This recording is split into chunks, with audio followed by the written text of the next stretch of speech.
दोस्तों, यह कहानी कर्मों के फल पर आधारित है। कहानी बड़ी ही ज्ञानवर्धक है, इसीलिए इस वीडियो को पूरा देखना और वीडियो के अंत तक हमारे साथ में बने रहना। नमस्कार दोस्तों, बोधि थिंक्स बाय यूट्यूब चैनल में आपका दिल से स्वागत है। दोस्तों, इस कहानी का एक एक शब्द बहुत ही महत्वपूर्ण है, इसीलिए इस कहानी को बहुत ध्यान से सुनना और पूरा सुनना, क्योंकि कहानी सुनने में आपको बड़ा आनंद आने वाला है। दोस्तों, किसी गांव में एक रमेश नाम का किसान रहा करता था। उस किसान के 2 पुत्र थे। उसमें से एक का नाम अर्जुन और दूसरे बेटे का नाम भूपेंद्र था। खेतीबाड़ी करते हुए उनके जो दिन थे वह बड़े ही सुखपूर्वक व्यतीत हो रहे थे। सभी आराम चैन से रह रहे थे। एक दिन की बात है कि वह बूढ़ा किसान बहुत ज्यादा बीमार पड़ जाता है और उसने अपने दोनों बेटों को अपने पास बुलाया और उनसे कहा कि मेरे बच्चों, अब शायद मेरा अंतिम समय आ गया है। मैं चाहता हूं कि मेरे मरने के बाद तुम दोनों भाई आपस में बड़ी ही सहमति के साथ मिलजुल करके रहा करो और सुख शांति के साथ अपनी जिंदगी को गुजारो। मैंने बुरे वक्त के लिए कुछ असफियां इकट्ठा की थी, जिन्हें मैंने घर के पीछे में जो बरगद का पेड़ है उसी के नीचे जमीन में दबा रखा है। अब वह तुम्हारे काम आएंगे। लेकिन मेरे बच्चों, तुम मुझसे यह वादा करो कि तुम दोनों आवश्यकता पड़ने पर ही उसे बाहर निकालोगे। वह दोनों कहने लगे कि हम वादा करते हैं पिताजी, जैसा आप कहेंगे हम बिल्कुल वैसा करेंगे। धीरे धीरे समय व्यतीत होता गया। थोड़े समय के बाद ही उस बूढ़े किसान ने अपने प्राणों को त्याग दिया। छोटे भाई को अपने पिता के जाने का बहुत दुख हुआ। दोनों भाई ने उसके पिता का अंतिम संस्कार कर दिया गया, लेकिन बड़े भाई भूपेंद्र को अपने पिताजी के मरने का जरा भी दुख नहीं था। उसकी आंखों के सामने तो सिर्फ असफियां ही घूम रही थी। उस रात को भूपेंद्र को नींद नहीं आ रही थी। वह बार बार करवट बदल रहा था। आधी रात के बाद सुबह होने से पहले ही वह उठ करके बैठ गया। विचार करने लगा अपने मन में और सोचने लगा कि अर्जुन के उठने से पहले मुझे अपना काम पूरा कर लेना चाहिए, वरना फिर कभी ऐसा मौका दोबारा नहीं मिलेगा। यही सोच करके उसने जमीन खोदने का सामान उठाया और घर के पीछे उसी पेड़ के पास जाकर के पहुंच गए, जहां पर उसके पिताजी ने सोने को जमीन में गाड़ रखा था। कुछ ही क्षणों में उसने जमीन को खोद करके वहां से असरफिया को बाहर निकाल लिया। असरफियों को देख करके वह बहुत खुश हुआ। कहने लगा, वाह, इतनी सारी असरफियां! अब लगता है मुझे जिंदगी में कभी भी मेहनत नहीं करनी पड़ेगी और ना ही किसी चीज की कमी रहेगी। उसने तुरंत ही वह असरफियां का घड़ा उठाया और दूसरे पेड़ के नीचे जाकर के जमीन के नीचे गाड़ दिया और फिर आराम से घर में पहुंच करके अपने उसी स्थान पर जाकर के दोबारा लेट गया। जब सुबह हुई तो छोटा भाई अर्जुन अपने बड़े भाई भूपेंद्र को जोर जोर से आवाज लगा करके उठा रहा था। कह रहा था, बड़े भैया, जल्दी उठो, गजब हो गया। हमारे घर के पीछे पेड़ के नीचे जमीन खुदी हुई पड़ी है भैया, वहां से सारी असरफियां भी गायब हैं। मुझे लगता है कि कोई चोर हमारी सारी अशरफियां की चोरी करके भाग गया है। भूपेंद्र कहने लगा कि अरे क्या बोल रहे हो भाई, चलो मैं देखता हूं। जब दोनों भाई उस जगह पर पहुंचे तो सच में ही वह जमीन खुदी हुई पड़ी थी। छोटे भाई अर्जुन ने कहा कि अब क्या करें भैया, मेरे विचार से हमें पहले राजदरबार में जाकर के सूचना देनी चाहिए। भूपेंद्र कहने लगा, ठहरो अर्जुन, कहीं जाने की कोई जरूरत नहीं है। अर्जुन कहने लगा, लेकिन क्यों भैया?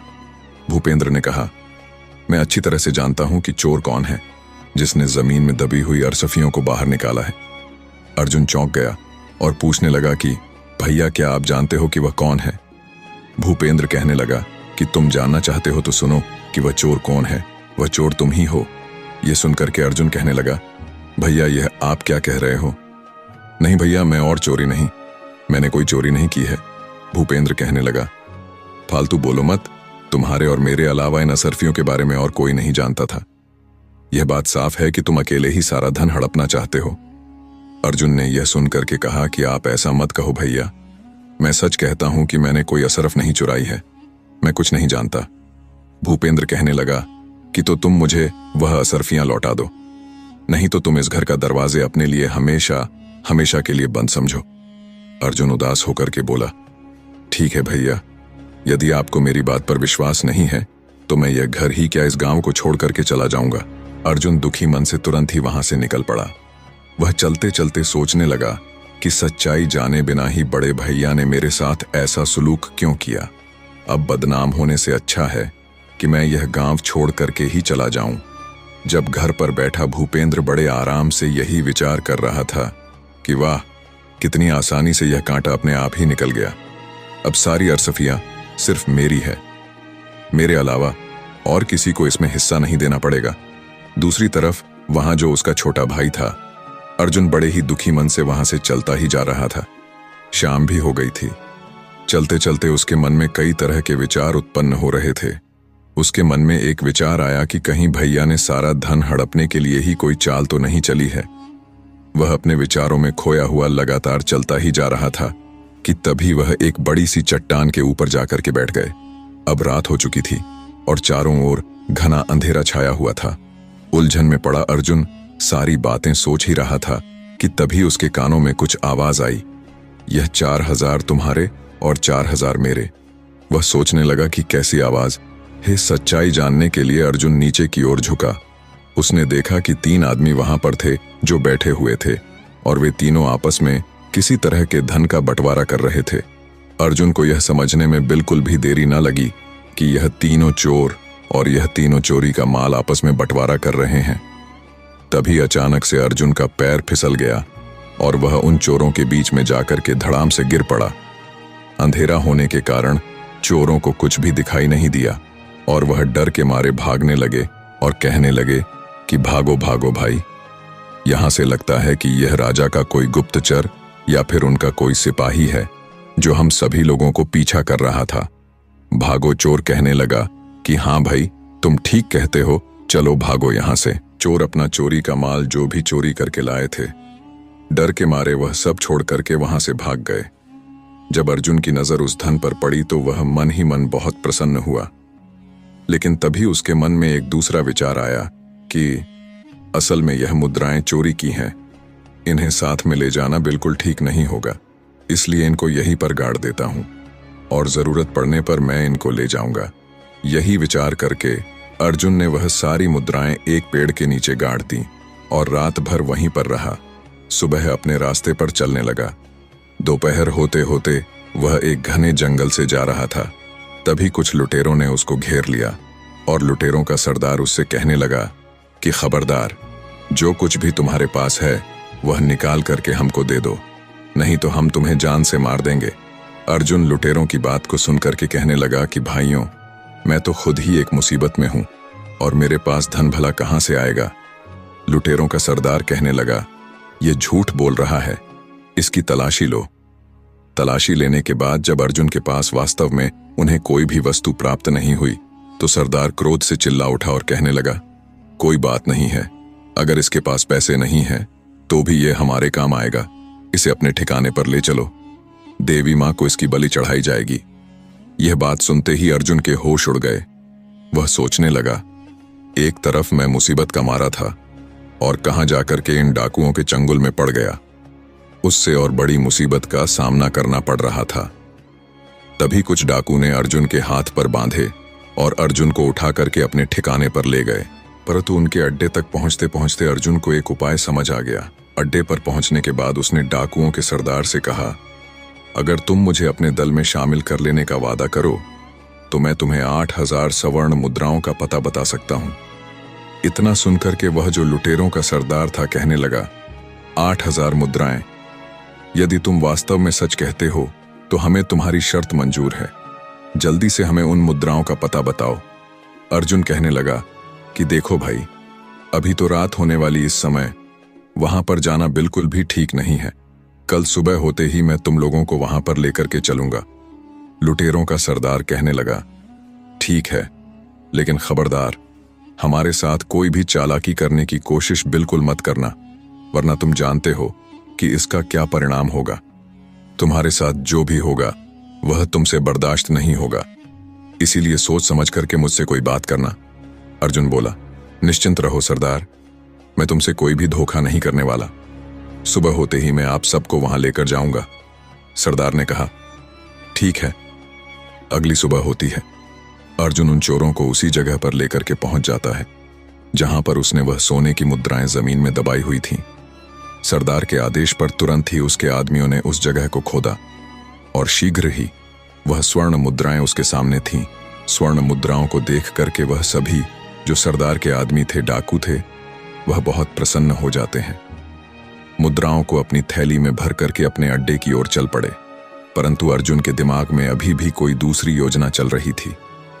वह विचार कर रहा था कि यह स्वर्ण मुद्राएं एक तरह से तो मेरे काम में ही आई, लेकिन मैं जल्दी ही इनकी मौत का कारण बन जाऊंगा। इस घटना के बाद अर्जुन उन लुटेरों के गिरोह के साथ ही रहने लगा और वह लुटेरों का सरदार का सबसे विश्वास पात्र व्यक्ति बन चुका था। कुछ समय के बाद अर्जुन ने उन लुटेरों के सरदार से कहा कि सरदार, मैं 10 दिन के लिए अपने घर को जाना चाहता हूं। यदि आपकी इजाजत मिल जाए तो मैं अपनी बूढ़े मां को, जो इस समय बीमार है, एक बार उनसे मिलना चाहता हूं। सरदार अर्जुन की योजना से बिल्कुल भी अनजान थे। वह अर्जुन को अपना सबसे विश्वास योग्य आदमी मानता था। वह जानता था कि अर्जुन उसका सबसे भरोसे का आदमी है। वह कभी भी उसके साथ किसी तरह का कोई धोखा नहीं कर सकता है। उस डाकू ने जब अर्जुन की बात सुनी तो उसने अर्जुन को 10 दिन के लिए अपने घर जाने की इजाजत दे दी। अर्जुन अपने घर जाने के लिए रवाना तो हुआ, परंतु वह अपने घर जाने के बजाय राजा के महल की तरफ चला गया। उधर राजमहल में महाराज पहले ही उस डाकू के आतंक से बहुत परेशान थे। वह अपने महामंत्री से कह रहे थे कि मंत्री जी, आखिर वह डाकू कब पकड़ा जाएगा? पूरा राज्य उसके आतंक से परेशान हो रहा है। मंत्री जी महाराज की बात को सुनकर के कहने लगे कि मैं अपनी तरफ से महाराज पूरी कोशिश कर रहा हूं। वह आतंकी जल्दी ही आपको कारागार में नजर आएगा और उसको उसके किए की सजा जरूर मिलेगी। उसी समय वहां पर एक पहरेदार आया और कहने लगा कि महाराज की जय हो। महाराज, एक व्यक्ति आपसे डाकू जगीरा के बारे में मिलना चाहता है। वह कहता है कि मैं उसके बारे में सब कुछ जानता हूं। उसकी बात को सुनकर के महाराज कहने लगे कि अच्छा, उसे तुरंत यहां पर लेकर के चले आओ। वह सिपाही गया और कुछ समय के बाद ही अर्जुन को राजा के सामने लेकर के पहुंच गया। अर्जुन राजा से कहने लगा कि महाराज को मेरा प्रणाम है। महाराज, मेरा नाम अर्जुन है। राजा कहने लगा, कहो नौजवान, तुम जगीरा के बारे में क्या जानते हो? उसके बारे में तुम्हें जो भी जानकारी है वह सब कुछ मुझे बता दो। अर्जुन कहने लगा कि महाराज, मुझे क्षमा करो, मैं आपसे एकांत में इस बात को करना चाहता हूं। मंत्री ने कहा कि दुष्ट, क्या तुम जानते नहीं, यहां राजा के सम्मानित और विश्वास पात्र व्यक्ति मौजूद है। जो कहना चाहते हो तुम सबके सामने ही कहो। राजा कहने लगा, ठहरिए महामंत्री जी, यदि यह हमसे एकांत में बात करना चाहता है तो हम इससे एकांत में ही बात करेंगे। आप लोग यहां से चले जाइए, हमें बिल्कुल एकांत छोड़ दीजिए। सब लोग बाहर गए और बाद में अर्जुन ने राजा को अकेले में पूरा किस्सा कह करके सुना दिया और आगे कहने लगा कि महाराज, इस तरह से मैं उस डाकू का विश्वसनीय आदमी बन चुका हूं। पूरी घटना के बारे में अर्जुन ने महाराज को बता दिया और अब मैंने उसे अपने जाल में फंसा लिया है। अर्जुन ने कहा, महाराज, अब बस उसे और उसके साथियों को पकड़ने के लिए मुझे आपकी सहायता की जरूरत है। उसकी बात को सुनकर के राजा कहने लगा, बहुत खूब नौजवान, तुम्हारी चतुराई और साहस से मैं बहुत प्रसन्न हूं। उन भयानक डाकुओं को पकड़ने के लिए जो भी सहयोग चाहिए वह मुझसे तुम बेझिझक हो करके कह सकते हो। मैं करने को तैयार हूं, कहो क्या करना होगा। अर्जुन कहने लगा कि महाराज, कल रात को आप कम से कम हमारे साथ में 300 सिपाहियों को मेरे साथ भेज दें। मैं उन सभी को उन डाकुओं के अड्डे पर ले जाऊंगा जहां पर वह सैनिक उन डाकुओं पर आक्रमण कर देंगे और उन डाकुओं को गिरफ्तार कर लिया जाएगा। राजा कहने लगा, बिल्कुल ठीक है नौजवान, तुम्हारी सलाह बिल्कुल उचित है, मैं इसे मानने के लिए तैयार हूं। तो तय रहा कि हम कल रात को हमारे सैनिकों को तुम्हारे साथ भेजेंगे, तब तक कि तुम यही राजमहल में हमारे शाही मेहमान बन करके रहो। उसके अगले दिन रात होते ही अर्जुन अपनी योजना के अनुसार सैनिकों को लेकर के डाकुओं के अड्डे पर पहुंच गया। सैनिकों की टुकड़ी ने उन डाकुओं पर आक्रमण कर दिया। कुछ ही समय में सैनिक ने उन डाकुओं को गिरफ्तार कर लिया और उनमें से कुछ डाकू मारे भी गए और जो बचे हुए थे उनको महाराज के सामने पेश कर दिया गया। राज दरबार में अर्जुन को देख करके डाकुओं का सरदार जो था वह मन ही मन सोचने लगा, उसने कितना बड़ा धोखा किया। मैंने इस व्यक्ति पर विश्वास किया और इसने मेरे साथ विश्वासघात किया। इस आदमी ने हमें कहीं का नहीं छोड़ा।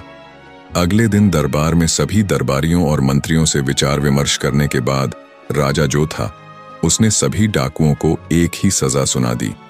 इन सभी खूनी दरिंदों को हम सजाए मौत देते हैं, क्योंकि इन्होंने किसी के साथ कोई रियायत और ना ही रहम किया है, इसलिए इनको जीने का कोई अधिकार नहीं है। सैनिकों, अब तुम इन्हें ले जाओ और अगले 2 दिन इन्हें फांसी पर लटका देना। इसके बाद वह राजा था, उसने कहा कि अर्जुन, तुम्हारी बहादुरी से हम बहुत प्रसन्न हैं। आज से हम तुम्हें अपना सेनापति नियुक्त करते हैं। अर्जुन ने यह सुनकर के कहा कि आपका धन्यवाद महाराज, जो आपने मुझे देश की सेवा करने के योग्य समझा। उधर दूसरी तरफ अर्जुन का जो बड़ा भाई था अपने पिता की मेहनत की कमाई को बुरे कामों में बर्बाद कर रहा था, क्योंकि वह उसकी खुद की कमाई नहीं थी और वह बेईमानी करके उस धन को प्राप्त किया था। उसको उससे जुआ खेलने की बुरी लत लग चुकी थी। वह शराब और जुए में अपना सारा पैसा बर्बाद कर चुका था। उसकी हालत इतनी दयनीय हो चुकी थी कि उसके पास खाने के लिए अन्न तक भी नहीं था। पूरे गांव में वह इतना बदनाम हो चुका था कि अब उसे गांव में कहीं भी कोई भी काम नहीं मिल पा रहा था। इसीलिए उसने यह निश्चित किया कि इस गांव में भूखा मरने से अच्छा है कि मैं किसी दूसरे गांव में जाकर के कोई काम धंधा ढूंढ लूं। इसी तरह से विचार करते हुए वह अपने घर से निकल पड़ा। चलता चलता उसी राज्य में आ पहुंचा जहां पर उसका भाई अर्जुन सेनापति था।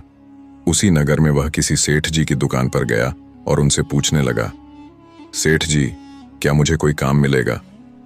सेठ ने उसकी बात सुनक के कहा, अरे भाई, तुम तो चेहरे से ही चोर उचक्के लगते हो, तुम्हें भला कोई क्या काम देगा? इसलिए मुझे माफ करो भाई और यहां से चले जाओ। भूपेंद्र सोचने लगा, ईमानदारी से शायद मुझे यहां पर कोई काम मिलने वाला नहीं है। अब तो पेट भरने के लिए मुझे चोर और उचक्का ही बनना होगा। तभी उसकी नजर सेठ के पास रखी हुई एक थैली पर पड़ी। उसे लगा कि स्वर्ण मुद्राओं से भरी हुई थैली है। उसने वहां से वह थैली उठा ली और तुरंत ही वहां से भाग निकला और सेठ को उसे पकड़ने का मौका ही नहीं मिला। वो बस तो चोर चोर चिल्लाता ही रह गया और वह वहां से रफू चक्कर हो गया। बाजार के कुछ लोग उसके पीछे भागे, लेकिन भूपेंद्र को ढूंढ नहीं पाए और मायूस होकर कि वह लोग वापस अपनी जगह पर लौट आए। इधर सेनापति बन चुका अर्जुन अपना काम बड़ी ही ईमानदारी से कर रहा था। एक दिन की बात है, महाराज ने अर्जुन को बुलाया और कहा, अर्जुन, तुम एक बहुत ही बहादुर, बुद्धिमान और नेक आदमी हो। मैं चाहता हूं कि मेरी बेटी के साथ तुम विवाह कर लो। कहो, इस पर तुम क्या चाहते हो? यदि तुम्हारी इच्छा हो तो मैं चाहता हूं कि मैं अपनी बेटी का विवाह तुम्हारे साथ कर दूं। अर्जुन ने कहा कि महाराज, यदि आपकी यही इच्छा है तो मैं इनकार नहीं कर सकता। मुझे यह विवाह स्वीकार है। अर्जुन के इस फैसले से राजा बहुत खुश हुआ और कुछ ही दिनों में शुभ मुहूर्त को देख करके राजा की बेटी और अर्जुन का विवाह कर दिया गया। विवाह को अभी कुछ दिन ही व्यतीत हुए थे और महाराज ने अर्जुन को कहा कि बेटा अर्जुन, अब हम 70 साल के हो चुके हैं और इसलिए हम चाहते हैं कि अब राज्य की जो बागडोर है वह तुम संभाल लो। अर्जुन ने कहा, आपको जैसा उचित लगे महाराज। अगले ही दिन अर्जुन का राज्य तिलक कर दिया गया। महाराज तीर्थ यात्रा को निकल चुके थे। इस तरह से कुछ महीने व्यतीत होते हैं और उसके बाद जो सबसे बड़ी समस्या अर्जुन के सामने आई वह थी भूपेंद्र, जो चोर बन गया था, जो उसी का सगा भाई भूपेंद्र था और वह अब तक का नामी और खतरनाक चोर बन चुका था। सैनिकों ने काफी प्रयास किया लेकिन वह उसे पकड़ ना सके। चोर उसी जंगल में एक पुराने मंदिर में रहा करता था। एक रात वह बैठा सोच रहा था कि कोई ऐसी तरकीब लगाई जाए कि मुझे बार बार चोरी करने की जरूरत ना पड़े। एक बार में इतना माल उड़ा लिया जाए कि भविष्य में दोबारा चोरी नहीं करनी पड़े। अगर मैं एक बार राजा के खजाने पर हाथ साफ कर लूं तो मुझे दोबारा कभी भी भूख मरने की नौबत नहीं आएगी और ना ही कभी मुझे चोरी करने की कोई जरूरत पड़ेगी और फिर मैं किसी दूसरे देश में जाकर के अपनी आगे की जो जिंदगी है बड़े आराम से गुजार सकता हूं। अगली रात खजाने की चोरी करने के उद्देश्य से भूपेंद्र राजमहल में पीछे जा पहुंचा।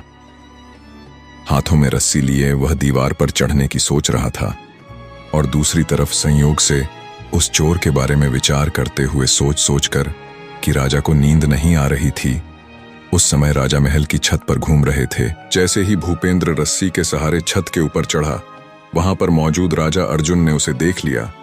राजा अर्जुन ने अपनी तलवार निकाली और साथ ही अपने सिपाहियों को आवाज लगाई।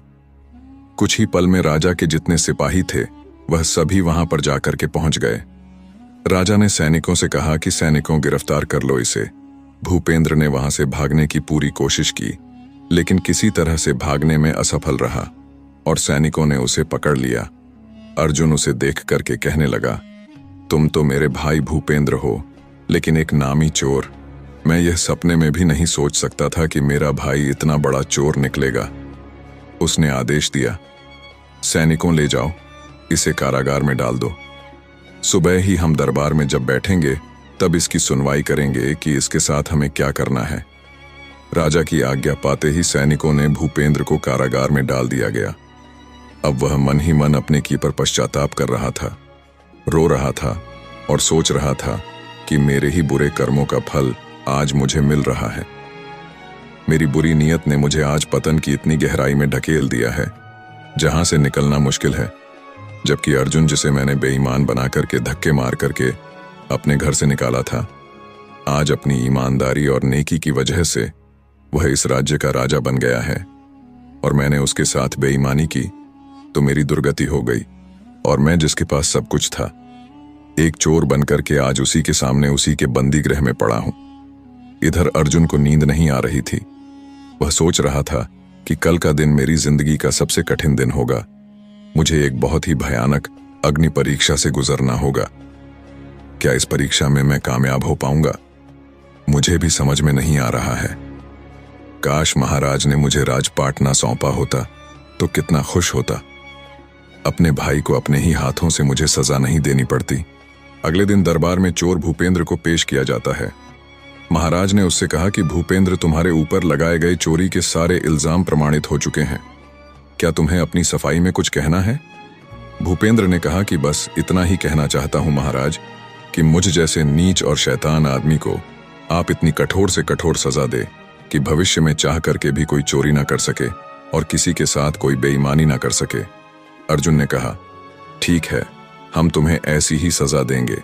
सैनिकों, ले जाओ इस चोर को और इसका एक हाथ और एक पैर काट दिया जाए और इसके बाद इसे देश की सीमा से बाहर निकाल दिया जाए। अर्जुन का यह इंसाफ देख करके उसकी प्रजा और उसके मंत्री सब उसकी जय जयकार करने लगे। राजा की आज्ञा का पालन किया गया और चोर भूपेंद्र का एक हाथ और एक पैर काट करके उसे राज्य की सीमा से बाहर निकाल दिया गया। जब वह देश छोड़ करके जा रहा था तो तभी उसके सामने राजा अर्जुन पहुंच गए। अर्जुन को देख करके भूपेंद्र बोला, महाराज, आप कैसे यहां पर आ गए? काश आपने मेरा एक हाथ और एक पैर काटने के बजाय मुझे मौत की सजा दे दी होती तो बड़ा अच्छा होता। यदि आप ऐसा करते तो आपने मुझे तड़प तड़प कर मरने के लिए छोड़ दिया। मैं इस दुनिया में क्या करूंगा? अर्जुन ने कहा, उस समय तो मैं एक राजा था, परंतु अब मैं आपके सामने राजा अर्जुन नहीं बल्कि आपका छोटा भाई अर्जुन खड़ा है। एक राजा होकर के मैंने एक चोर को सजा देकर के अपने राज्य धर्म का पालन किया था और अब एक भाई अपने भाई से अपने धर्म और कर्तव्य का पालन करने के लिए आया है। भूपेंद्र ने कहा, मैं कुछ समझा नहीं। अर्जुन कहने लगा, भैया, मैं जानता हूं कि एक हाथ और एक पैर काटने की वजह से आप कभी भी कोई काम अपने जीवन में नहीं कर पाएंगे और इसके लिए मैं आपको कुछ धन दे करके जाऊंगा। इस थैले में कुछ स्वर्ण मुद्राएं हैं, इन्हें आप ले लीजिए, जो कि मेरी मेहनत की कमाई हुई है।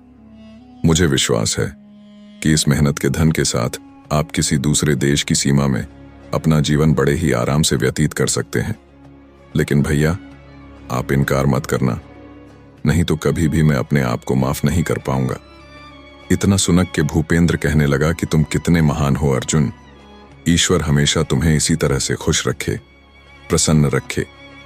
फिर दोनों आपस में गले मिलकर कि एक दूसरे को बड़े भारी मन से विदाई करते हैं। बड़ा भाई छोटे भाई से कहने लगा, मेरी ईश्वर से यही प्रार्थना है कि मुझे हर जन्म में तुम्हारे जैसा ही भाई मिले। और दोनों भाई अपनी अपनी राह पर इस तरह से वापस चले गए और उसके बाद उस देश में भूपेंद्र को दोबारा किसी भी वन में नहीं देखा और राजा अर्जुन को अपनी प्रजा का पालन करते हुए सुखमय जीवन व्यतीत करने लगे। दोस्तों, यह कहानी आपको कैसी लगी है? आशा करता हूं कि यह कहानी आपको अच्छी लगी होगी। चैनल बोधी थिंक्स स्पाई को सब्सक्राइब जरूर करें। तो चलिए मिलते हैं ऐसी ही कोई नई कहानी में। तब तक के लिए अपना ख्याल रखें। धन्यवाद।